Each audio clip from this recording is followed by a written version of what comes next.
Hello, my name is Andrew Magunda, and today we are going to discuss a very important subject relating to our research. And I will share my screen.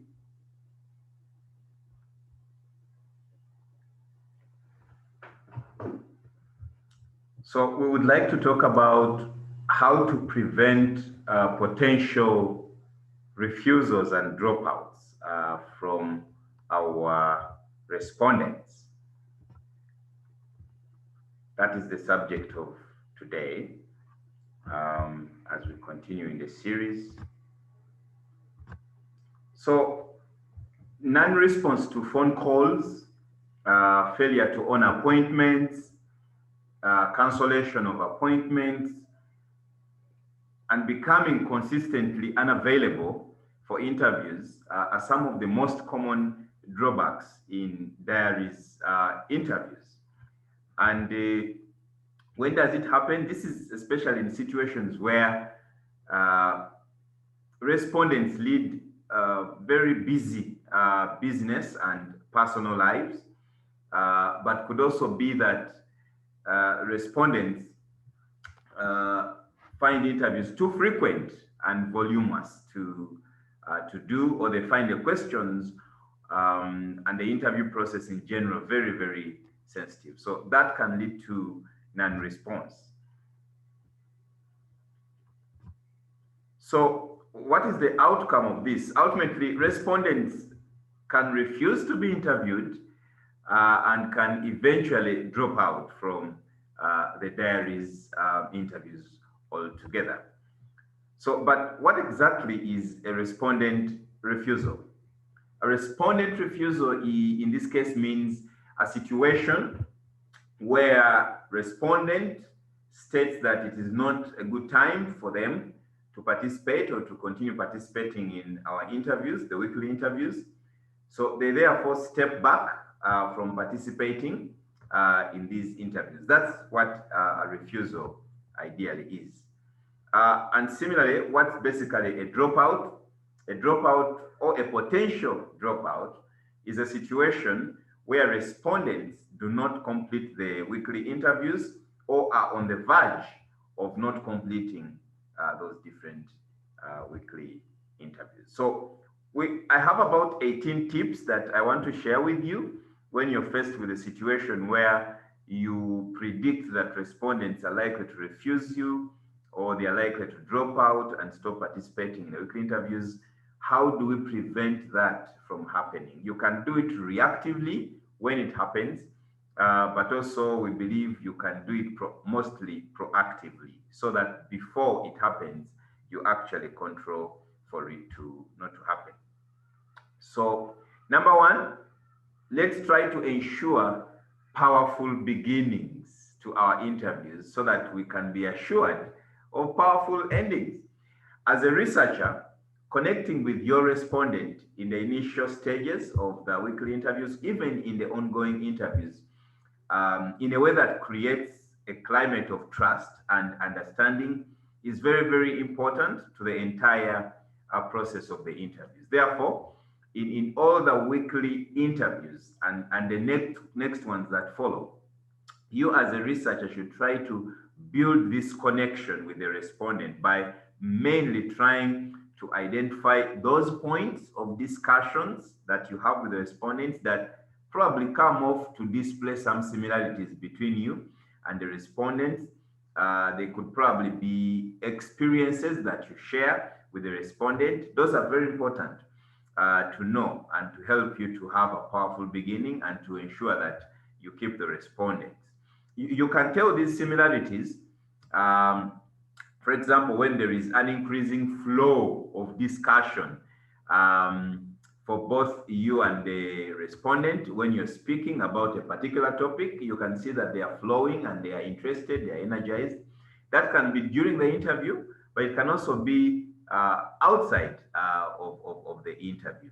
So when you notice also some improved listening and response, whether in the interview or before or after the interview from the respondent, that also is a signal. Or when you also see that there is unease with the release of personal and sensitive information from the farm diarists, then that is also a good indication that you have a powerful beginning. And you have to ensure that when you see these signs, that you know, first of all, that there is a connection between you and the respondent, and it's a growing connection. And you should make sure that you continue with these discussions, you continue with these conversations that flow, so that you can keep the relationship and connection going, and that will definitely reduce the possibilities of dropout of these respondents. However, when you notice a lack of eye contact, the respondent doesn't give you an eye contact. When you notice that the respondent is being brief in their responses, even when you don't expect it to happen, when you notice that there is sudden withdrawal of some conversations, they withdraw from the conversations, and also when there is some sort of long periods of silence when you're doing interviews or when you're talking to them, this is an indicator that you need to step up your efforts in connecting better with the respondent. Minus this is a sure way of potential or current and future refusals by the respondent to speak to you or to be interviewed. It's also a potential attrition and dropout indicator. So ensure that you have these powerful beginnings with the respondent. That will ensure that there is less potential for dropout. Number two, try to have sufficient but short weekly interactions. Well, don't unnecessarily extend or drag these weekly interactions and interviews with the respondents when you meet them. Remember, you're interviewing business people. In most cases, these people may attempt to refuse the interviews because they have noticed that maybe in the previous interviews that you conducted with them, they were quite lengthy. However, this does not mean that one should rush the interview in the interest of keeping it short. Just ensure that you are spot on, concise, precise with what you're interviewing them about, and also with the interactions you're having with them, because these are people who are very, very busy. Number three, try as much as possible to understand the beliefs and behavior of your farm respondents over time. This is very useful when dealing with the potential non-participatory behavior of the respondent. Some respondents don't like to be called at certain times. Others like to be called for interviews. Some respondents do not like to be frequently visited, while others do. So if you notice these different variations in your respondents, it will help you to be able to manage potential dropout and refusals and withholding back of interactions with you and them. Number four, in your dealings with the respondents, try to be as flexible as possible when you're interacting with them. It is very important to do so to keep these respondents motivated to meet you weekly.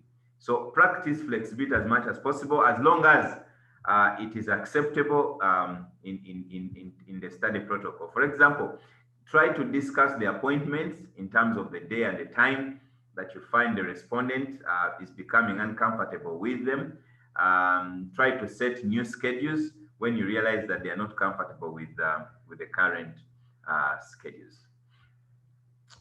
Number six, ensure that your weekly visits and interviews are seen to be useful to the farm diaries that you engage. You can do this by continuously and tactfully showing them the value of the interviews that you're conducting to their business. Remember, this does not mean that you become biased in your interview questions, or it doesn't mean that you take their farm, you make their farm your routine habitat or place of stay, or that you try to please them in ways that are unacceptable. The research, no, we're not saying you should do that. You must still remain objective, but balance this with reassurance of the importance of the diaries. This is very critical to the process to ensure that the respondents do not feel a need to refuse to participate. Number six, small talks before and after the interviews matter a lot to keeping a respondent engaged and is participatory. It is important not to underestimate what you said before and after the weekly interviews with the respondents. Respondents find social relations critical, by the way.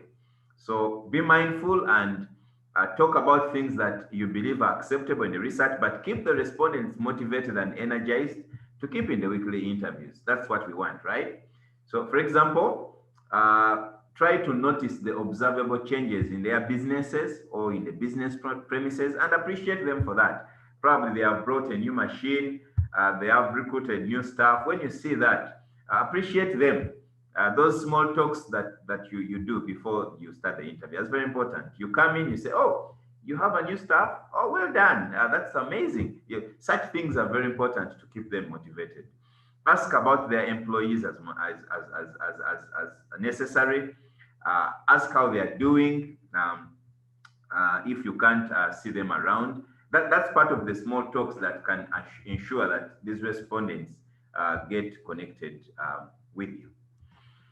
Number seven, keep the weekly interviews very interesting. We are not saying that you become a comedian in the interviews. No, we are not saying that.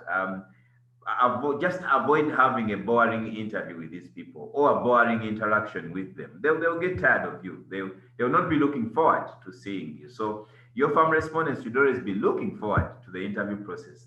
They should be able to find it appealing and enjoyable experience so that they look forward to it. For example, try to have moments during the interviews to pause and have some relevant chats and jokes. As long as you don't overdo it, that's very, very good and useful to keep the respondents interested and participatory.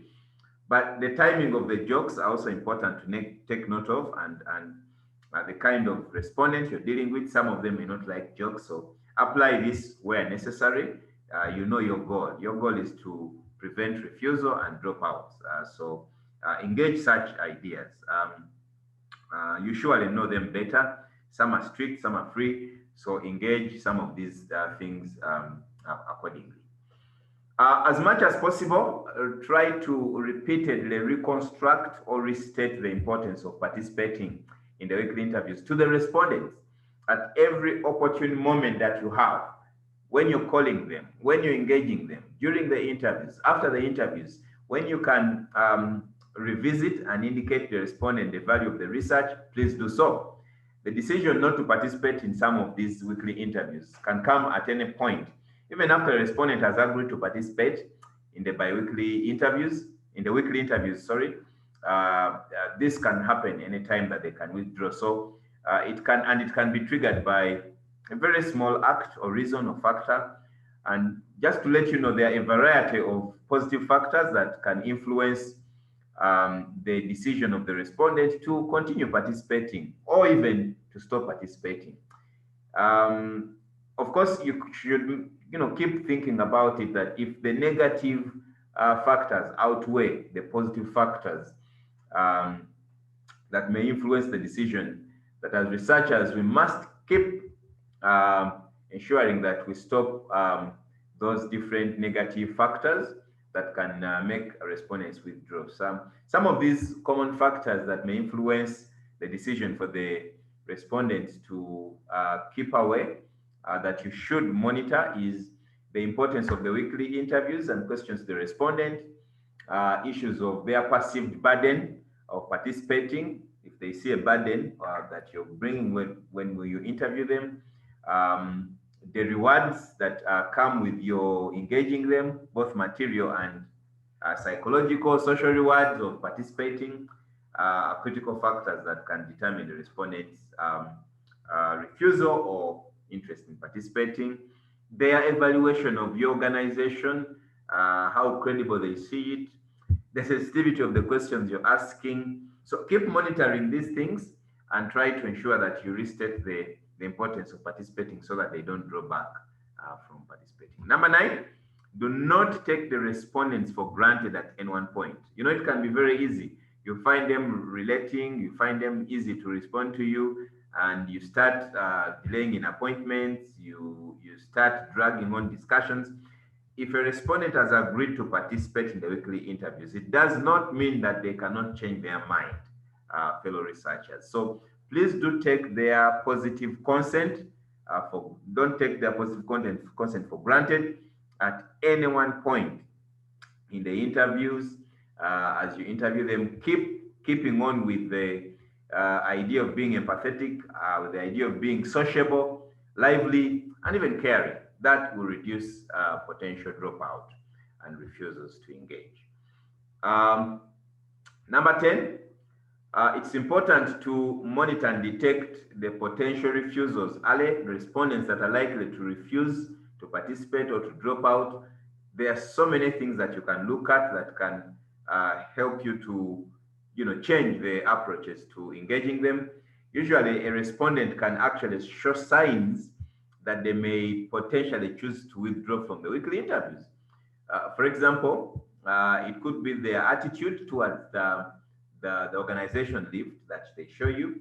It could be the interview questions that maybe every time you ask some questions, you notice some sort of hesitation, some sort of discomfort to respond to those questions. Those are signs of potential refusal. When you know and observe these signs, try to discuss them with your supervisor and take appropriate measures to solve them to avoid withdrawals using some of the things that I've mentioned here. You may, for example, need to make reassurances to the respondent um, of the value of responding to some of these particular questions before you ask them those questions. Or you may explain the history of the organization and the similar successful assignments that we have accomplished elsewhere as an organization so that they don't have any drawbacks because of questions around you and the institution that you represent. Number 11, please know and use the value of peer exchanges. By peer exchanges, I mean engaging with your fellow researchers that you work with in the region, probably during your meetings. What you're experiencing as refusal or dropout may be what even your fellow researchers in the same area are experiencing or have experienced, and perhaps they have found some ways around this challenge. So it is advisable to share each of the challenging scenarios with your supervisor and your fellow researchers relating to the potential refusals, the dropouts, the drawbacks, and the attritions too. Just get the experiences and perhaps use their lessons and best practices in your own situation to avert refusals and dropouts. Number 12, always listen attentively to the questions and concerns that your respondents put out to you, verbally and non-verbally. Just try to have your ear on the ground every time you notice that your respondent is, throwing a question or a concern. Be sure to note this down as much as possible. Such questions or even concerns that they raise at any one point, even before, during, and even after the weekly interviews, always give you a clue about their motivation to keep participating in the interviews or even their demotivations to choose not to participate in the interviews. This is because such questions asked or the concerns raised by the respondents can be quite beneficial in the context of you trying to elicit their continued participation because they show the respondents' motivation and their non-motivation to participate in these weekly interviews. They also allow the interview conversations to continue and to provide you information to use to tailor the interview interactions better. So always try to understand their questions. And as you try to understand them, it doesn't help to stop at just understanding their questions and concerns. You must take steps to address those concerns in a timely manner and appropriately. Sometimes we witness respondents withdrawing from our weekly interviews because at some point in time they asked a question or even raised the concern that we probably did not appropriately address, or we ignored thinking it is small, or even we ignored it deliberately. So please make sure you always fully understand these questions and concerns and always address them appropriately. For example, if a respondent suggested that they are not comfortable responding to a question and you continuously keep asking it, they may feel offended. If maybe the respondent asks that you don't call them at a particular time and you continuously do that, they may draw back. So please try to be sensitive to some of these things. Otherwise, they might draw you into a situation of your respondent dropping out and refusing to participate. Number 14, try to take early interactions and engagements with the respondent seriously. The first times, the first few weeks of your weekly interviews are very, very critical and important. And this is evidence that these earliest moments with the respondents are particularly crucial. There is a lot of evidence in research that shows this. The decision to participate or to continue participating in the weekly interviews often are made in less than the first 30 seconds of your contact with the respondents. The decision that they will participate or not participate are made in the first 30 seconds of either your call or your interview with them. So what you say in the first 30 seconds of your call to make an appointment, or even the message you write to them, or what you say when you see them, matters dearly to whether they will participate that day or will continue participating in the interviews. This also reminds us that to be able to avert these refusals and dropouts, we must have timely tailoring of the weekly introductions to impart information pertaining us as interviewers and as Lyft. This ongoing simple but firm explanation of the diary's research and its importance, the continuous promise of confidentiality, as well as these persuasive reasons for respondents to continue participating are very critical to always put in the first 30 seconds, because they affirm to the respondents of the value of the research. So, the interactions that you do in the earliest sense, please take them seriously with the respondents. Try to identify the desired positive interactions of the respondents as much as possible. Try to identify and understand the points in your discussions with respondents that you believe they enjoy most in your discussions, and try to sustain these for the longer part of your interactions as much as possible and as necessary. The reason is that the longer and deeper these interactions go with your respondents, the more difficult it becomes for them to actually dismiss you from either meeting them or interviewing them.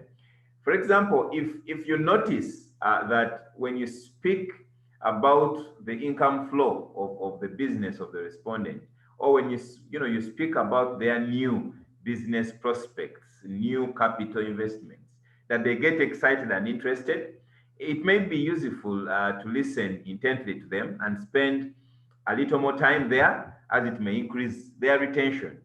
Of course, you should be careful not to overdo it or do it in a way that biases or breaks the protocols. That's important. For example, if you notice that respondents desire to speak about politics, or they enjoy using gender insensitive language, or discussions that cause conflict of any kind, and you think that you want to extend this interaction and get deeper, you're wrong. In these cases, these are not advisable to engage in as much as the respondent enjoys or entertains them. However, the other, non-biasable, non-conflicting situations that bring about intent, bring about intense but positive discussions and interactions before, during, and after interviews are encouraged, because they can increase retention. Number 16, please try to understand and obey the contacting rules in the study. I'll pose a question. If you're trying to make or confirm an appointment with the respondent, try and do this in an agreed time zone. Always reach out to the respondents when they signal they want to be reached out to. Always reach out to them when they are most available and willing to cooperate with you. You know their peak seasons. Maybe they are very busy in their business, and you think that you can get them. Don't use times that you think they are too busy to call them, because that can start accumulating drawbacks because they are busy and you're engaging them. This means that use times when you think they are willing to cooperate more with your call, with your interviews. This means keeping to the days and times of the week that you discuss with them. Remember, these are business people again, and your call may come at a time when they're attending to a client or sorting an urgent business matter. So over time, please master the periods that are less productive for a meeting or for calling the respondents and avoid those. In terms of calls, always increase the amount of time between your attempt to first call them and they don't respond and the next time you call them again. This will help you to avoid coming off as so nagging and burdening because you are repeatedly calling them. They switch you off. You keep calling because you want to win an interview. Please try to understand these contacting rules. They might help you to avoid respondent dropouts. Number 17, managing refusals starts with you as a researcher. Very, very important. What do I mean? Your personality traits, your character have a very strong influence on the continued participation or even withdrawal of your respondents from the interviews. For example, maybe the speed at which you speak on phone when making a call to the respondent can determine their withdrawal or participation. Maybe when you are having the interview, the speed at which you speak can affect the interview itself. This could be things like, your speech, your confidence, your pleasing or pleasant messaging or talk. If you find your type of voice pitch probably encouraging to the respondent, projected like me, I usually get told that I'm a loudspeaker. So if people like you as a loudspeaker, keep on with it. If people don't like it, avoid it.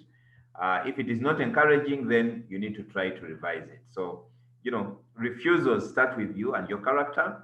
Think through your character that is appealing and keep it. One that's not appealing, avoid it. Finally, and this is very, very important, try to assess each of your interactions with your respondent. For a respondent to withdraw their participation, it may not come at once.